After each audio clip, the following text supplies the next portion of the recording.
Hello મિત્રો, જય શ્રી કૃષ્ણ બધા જ મિત્રોને। આજે આપણે બનાવીશું બટેટાની ચિપ્સ। હેલો મિત્રો, જય શ્રી કૃષ્ણ બધા જ મિત્રોને।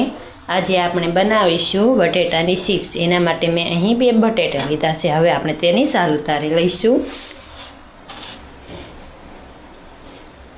આપણે આ રીતે કોની મદદથી તેની સાલને ઉતારી લેવાની છે।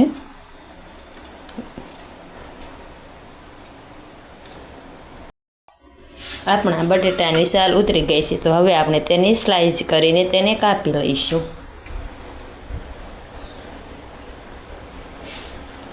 આપણે આ રીતે બટેટું લઈ વચ્ચેથી ભાગ કરી લેવાનો, પછી આ રીતે મીડિયમ સાઇઝની તેની સ્લાઇસ કરીને કાપી લેવાની। આપણે બટેટાની આ રીતે સ્લાઇસમાં કાપી લીધા છે। હવે આપણે તેને પાણીમાં ધોઈ લઈશું। આપણે હવે તેમાં પાણી નાખીને બટેટાને સારી રીતે ધોઈ લેવાના છે।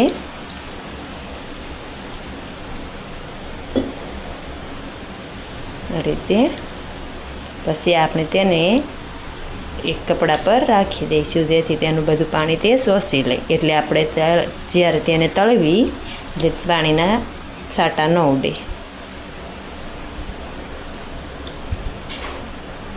આ રીતે મીડિયમ સાઇઝની સ્લાઇસ કરવાની છે બટેટાની।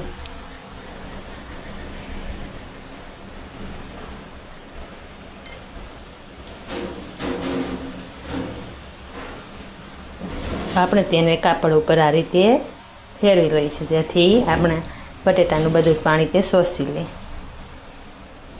આ રીતે આપણે બટેટાને થઈ ગયા છે। હવે આપણે તેને તળી લઈશું તેલ ગરમ મૂકીને।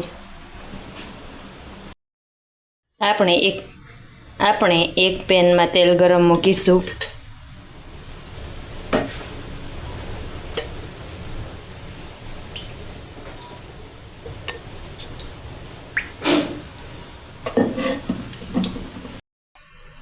આપણે અહીં એક પેનમાં તળવા માટે તેલ ગરમ મૂક્યું છે બટેટાની ચિપ્સ। આપણું તેલ ગરમ થઈ ગયું છે, તો આપણે તેમાં બટેટાની ચિપ્સ નાખી અને તેને તળી લઈશું। આ રીતે આપણે બટેટાની ચિપ્સ નાખી દેવાની છે।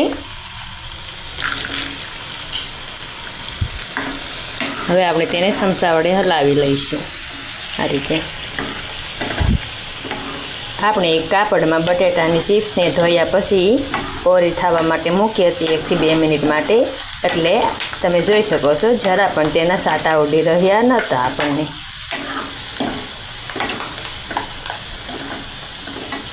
હવે આપણે તેને 4 થી 5 મિનિટ માટે તળાવવા દઈશું। આપણે બટેટાની ચિપ્સ મીડિયમ ગેસ પર તળવાની છે, જેથી તે સારી રીતે તળાઈ જાય। આપણે તેને આ રીતે હલાવીને ફેરવતા રહીશું। સેજ લાલ રંગની થાય ત્યાં સુધી આપણે તેને તળાવવા દઈશું। તમે જોઈ શકો છો, આ રીતે સેજ બ્રાઉન રંગની થઈ ગઈ છે, તો હવે આપણે તેને કાઢી લઈશું।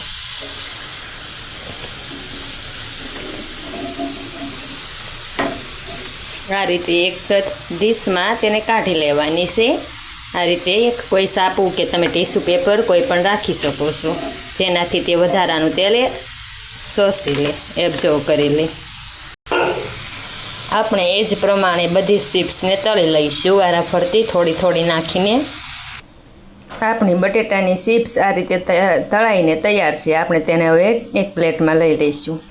આપણી ચિપ્સ તળાઈ ગયા બાદ તેમાં આપણે ઉપરથી મીઠું સ્વાદ અનુસાર, આપણે તળવી એમાં નથી નાખવાનું, નહીં તો બટેટા તેમાં સોટી જશે તળીએ એટલા માટે। લાલ મરચું તમે જે પ્રમાણે તીખું ખાતા હોય એ પ્રમાણે નાખવું।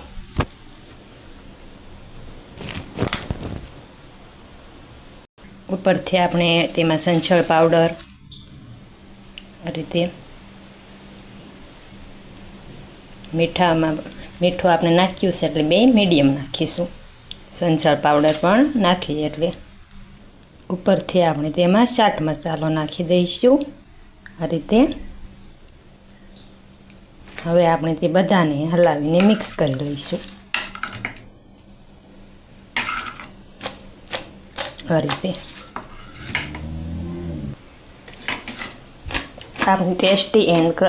આપણી બટેટાની ટેસ્ટી એન્ડ ક્રન્ચી ચિપ્સ બનીને તૈયાર છે. આપણે આ રીતે તેને સારી રીતે મિક્સ કરી લેવાની છે. તમારે તેને 15થી 20 મિનિટ પડ્યા રહ્યા બાદ ફરીથી તળવી હોય તો પણ તમે તેને તળી શકો છો. હું અહીં નથી તળી રહી. આપણી ટેસ્ટી અને સ્વાદિષ્ટ બટેટાની ચિપ્સ બનીને તૈયાર છે. હવે આપણી સ્વાદિષ્ટ બટેટાની ચિપ્સ બનીને તૈયાર છે. મેં અહીં તેને ટોમેટો કેચઅપ સાથે પીરસી છે. તમે કોઈ પણ ચટણી સાથે પીરસી શકો છો. આવી જ મારી અવનવી વાનગીઓ જોવા માટે મારી ચેનલ રસોઈનો કરિયાવર અને લાઇક, શેર અને સબસ્ક્રાઈબ કરી લેજો.